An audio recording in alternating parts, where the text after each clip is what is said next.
lot of things from life. We've all got lessons from life. And this is the perfect time of year to go back through the year and see what lessons you've learned. I'm going to share with you some lessons that I've learned this year. But first, I want to talk to you about Rythmia because we're here at this beautiful place called Rythmia, where I have had the great privilege of serving for the last 9 years. We're at 20,000 guests now. 20,000 people have been through our doors. And about 98% of those people walk out of here with a life-changing miracle. And that miracle is that they stop exiling themselves and welcome all the parts of themselves back together. And from this place of wholeness, they can forgive the unforgivable, and to be whole, to live a new life, free from the opinions and thoughts of others, free from your opinions and thoughts about others, free from your opinions and thoughts about yourself. This is what happens every week at Rythmia. And I want to encourage you, what a great way to start the new year, to come get tuned up. So that's a little bit about Rythmia. Now back to our talk today, lessons from life. I was thinking of Stevie Wonder's Lessons in the Key of Life. This year has been an amazing year. What about you? Let's look back at the year, like first quarter, second quarter, third quarter, fourth quarter. What were you doing January, February, March of last year? What were the major events of your life? What lessons did you learn? I got to say, last year, January, February, March, man, I was working with a beautiful group of people for a retreat, working here at Rythmia, getting ready to do a TED Talk. But I'd say the biggest lesson for me this year has been uncovering this story that I'm broken. Do you guys have that story? I think if in 2024 you would have told me, John, you have a story that you're broken, I would have said, no, I don't. I don't believe I'm broken. But once someone said that to me, oh, you have a story that you're broken, I'm like, no, I don't. And I started noticing all the ways in which I thought that I was broken, but not consciously. It was just like a microaggression. One of my best and favorite examples of this was I had just finished facilitating a retreat, a different retreat. I facilitated a ceremony. And it was, at the end, it was after the ceremony was done. I was back in my little jungle cabina. And, people that night, people had released, all this stuff, seen the face of God, come back radiant, kings and queens, and meanwhile, back in my jungle cabina, I had the most incredible insight over the most ridiculously silly thing. I was with a friend of mine who had co-facilitated the ceremony with me.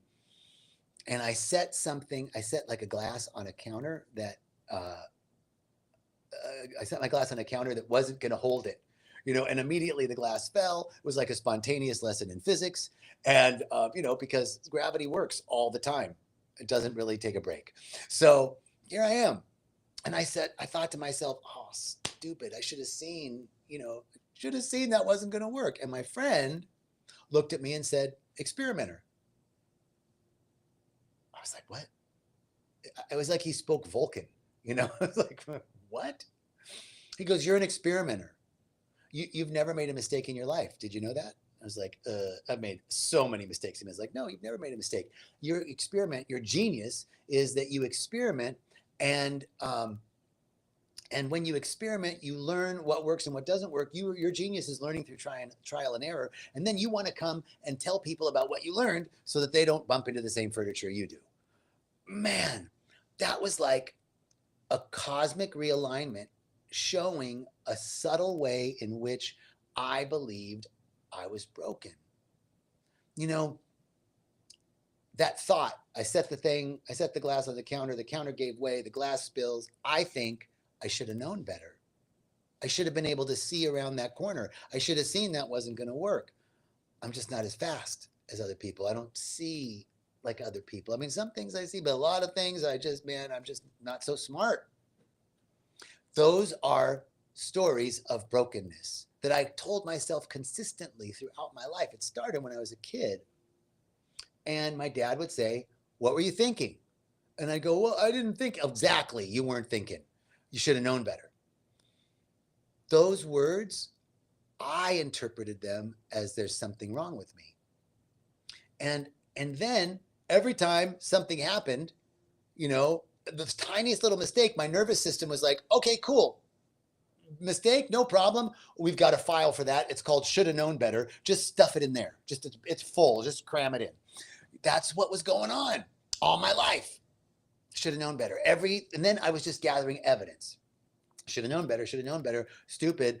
Every time I didn't see around the corner with like Jedi precision, fucking not as fast as other people, little by little. And then some of my friends said to me, experimenter, it was like my whole nervous system, it was like somebody rewrote the code. Experimenter, not defective. Experimenter, not stupid. Experimenter, not unaware. Experimenter, not falling behind. Experimenter, not broken. Experimenter, not should have known better. All my life, microaggressions against myself. Anything like that for you? Anything you're noticing about you? Something that, that this is the power of the medicine, what we do here at Rythmia. It's the power of self-observation. When we start to notice these repeated patterns, patterning, repetitive patterns, when we start to notice a pattern, we observe it. The first piece is observation. Quantum physics tells us we change reality through our observation. We change reality through the lens with which we see. It's biblical. Isaiah, I shall do a new thing. Behold, I shall make a way in the wilderness and rivers in the desert if ye have but eyes to see. Our eyes to see. How am I seeing the situation? Experimenter or defective?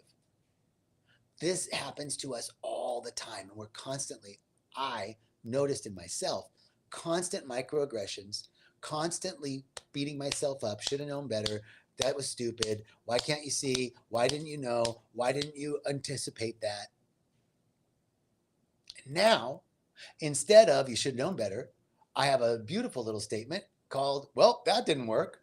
It's this great little smirk that I say to myself when something didn't go the way that I thought it should. Well, that didn't work. It changes everything. This is one of the big life lessons that I had this year. What about you? January, February, March, April, May, June. What were you doing April, May, June this last year? What were the life events that were going on?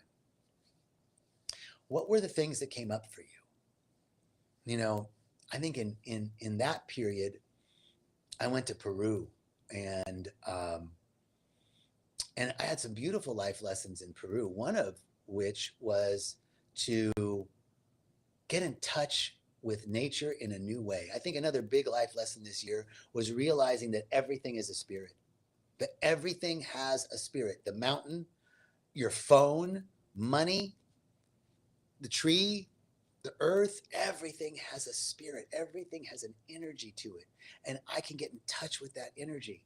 That was another huge lesson this year, was the spirit. Like, how am I relating to the spirit of money? How am I relating to the spirit of everything in my life? But let's take money. That's a great example, right? If I want money, but I don't have it, and I think money's hard to come by, don't grow on trees, more money, more problems, money's the root of all evil, I don't have money, never had, nobody in my family's rich, not going to happen for me. There's a whole vibrational frequency that I'm dealing with the spirit of money. And if money's a spirit, if money's an entity, does it want to hang out with me? Would you want to hang out with somebody that was like, the more of you I see, the more problems I get. You're the root of all evil. People that hang out with you are selfish. I wouldn't want to hang out with somebody like that. So we start to see, that was another big lesson for me this year, was that everything has a spirit, and how I'm relating to that spirit is huge. How I relate to that spirit is, hey, hello from Chicago. What's up, Percy? How I relate to that spirit is where my power is. How I relate to that spirit, how am I treating that spirit? The more that I can be aware and be respectful of the spirits, of the energies, of the beings in my life, and how I'm relating to them, brings more flow into my life. I was hiking in the Grand Tetons this summer and really trying to connect with the spirit of those mountains. And I was like, man, I want to hear your song. I want to hear your language. Help me understand you. I'm talking to the mountains while I'm hiking. And nothing. I'm not getting anything. I'm saying this. I'm trying to be silent. I'm doing all this stuff. Nothing. Then I turn the corner and there's this beautiful alpine valley, these giant peaks and alpine trees just running up right up to the tree line and the rocks sticking out. And man, there was like a moose over here and freaking a bear over there. Literally, it was like, oh my God.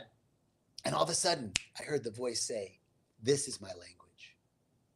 I've been asking the mountain, I want to hear your language. I want to know your song. I want to hear your song. I want to be able to communicate with you. Help me, help me, help me. And then I turn to this beautiful scene and the voice comes and says, "This is my language. You're walking in my song."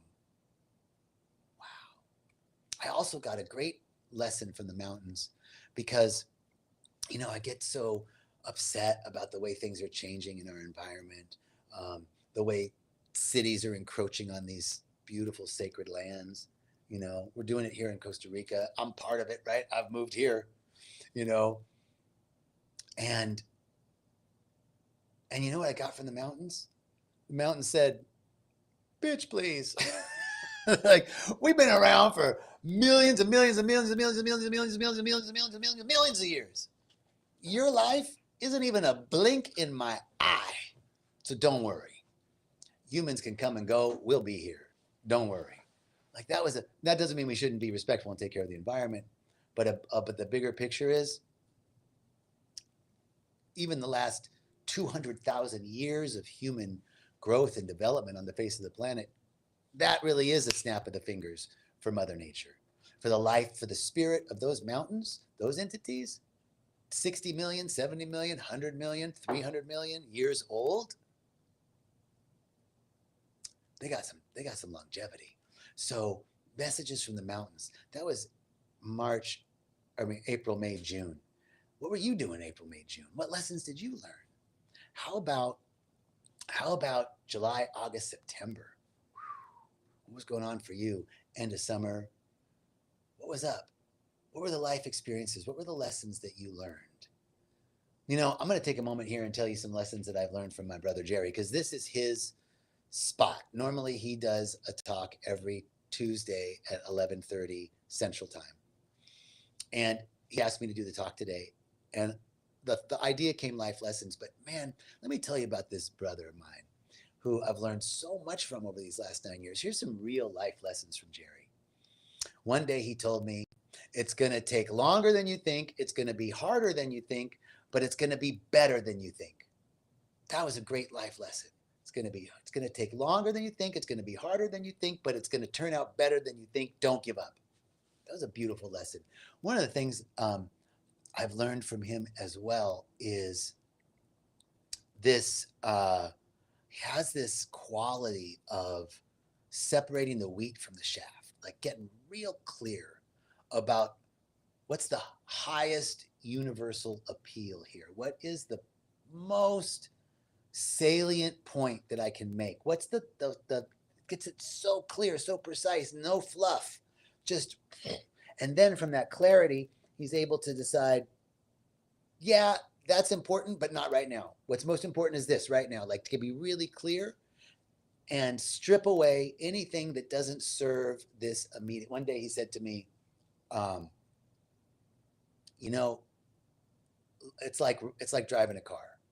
And what I need right now for the car, I know the car probably there's rust on the bumper and the back window needs to be fixed and the air conditioning doesn't work and the back rear window doesn't roll down. Okay, but I got to keep this car going. And what I need right now is gas and oil and tires. Those are the three big things right now that I need to keep this car moving, And so he helped me to see that, it's simple in the metaphor. If it's not gas, oil, or tires, not right now. Might be important in the future, but right now, focus. It's another beautiful lesson that I've learned from my brother Jerry over the years. Another life lesson that I learned from this great guy is he doesn't. I'm a big list maker. I make lots of lists, and I carry my list, and I do the list from the list. And man, he's got this way of whatever he puts down, it gets done before the end of the day. Generally. Really love that about him. So there's some life lessons. And I said that for June, July, September, because Jerry's birthday is in September, and so is mine. We're both Virgos. What do you know? Okay, so now, October to now, October, November, December. What were the big life lessons for you in the last quarter of the year? What are you ending this year with? Man, I'm seeing this time right now, I'm wrapping up the I'm broken story. And what I'm seeing, big lesson this last quarter, is that when we do shadow work, our shadow work is not to change our shadow.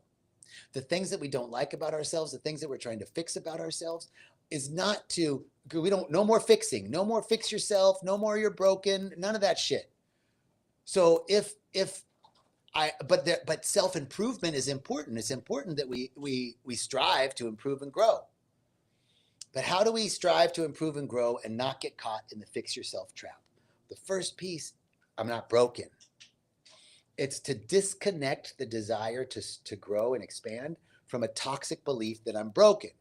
If I'm growing and expanding and trying to improve myself based on a belief that I'm broken, it's not going to work.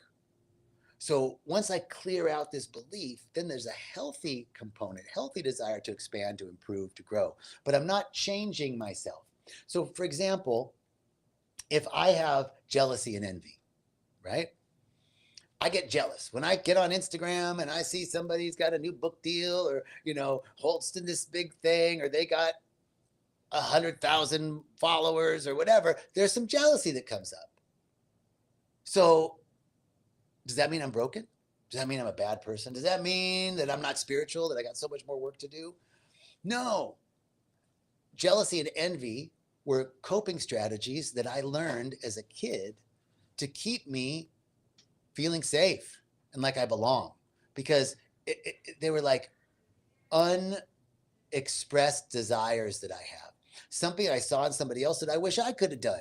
It was something that wants to be expressed in me. So there was nothing's good or bad, but there was a affirmative quality in that behavior. Reverend Michael says behind every aspiration and behind every aberration is an aspiration. So jealousy and envy look like an aberration, but there's an aspiration to express something in me that is unrealized. So I see that. Okay, so now jealousy and envy come up in me now, and that's part of my shadow. Do I say, jealousy and envy, come in, I'm welcoming you in so that you can change and no longer be jealous and envious? That would be non-accepting. That would be furthering the fix yourself trap. But if I accept jealousy and envy like the messengers that they are, then I see, oh, jealousy and envy, come in. Don't change a thing. You stay jealous and envy. But now I am at the seat of my soul. I'm sovereign. And I get to say, thank you, jealousy and envy. That's not valid right now. I appreciate your voice, but I'm going in this direction. It's kind of like the dog. I talked about this last week. Your dog barks, right? You don't want your dog to bark at everything, but you don't want your dog not to bark, because if the dog doesn't bark, he's not going to let you know if there's an intruder, right?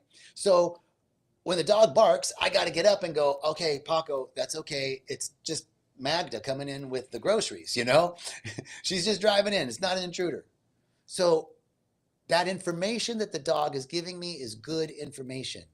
I don't want him to shut up and change. I want him to stay being the dog and letting me know when shit's going on. But I get to decide, is that valid or not valid? Do I want to incorporate it or not? Okay, same thing with my jealousy and envy. So jealousy and envy is a barking dog. It starts barking. I go to the door and say, oh, that has nothing to do with an aspiration of mine. Or, thank you so much. I really want to embody that quality that I see. Thank you. I get to choose. This is a big lesson for the last quarter of 2025. So this is the time of year to take an inventory. What lessons did you learn? What roles did you play? What roles are you tired of playing? What roles are you like, I'm not available for that role anymore? What roles did you play that deserved an Academy Award? What roles did you play that you want to continue and enlarge? Take the time, this time of year, to do that inventory, to look back over the year and see what insights, lessons that you've learned, where have you grown, where have you expanded? And then after you do that, take a moment and begin to vision for 2026. Who do you want to become in 2026? What qualities are you welcoming into your life in 2026? Take the time to do that. Keep watching. I'll have some more tips and tools for you to end the year powerfully. Thank you so much. Pleasure to see you. Come back and see us. I'll be Thursday at 1 o'clock Central for Walking the Path. I'll see you then. Blessings.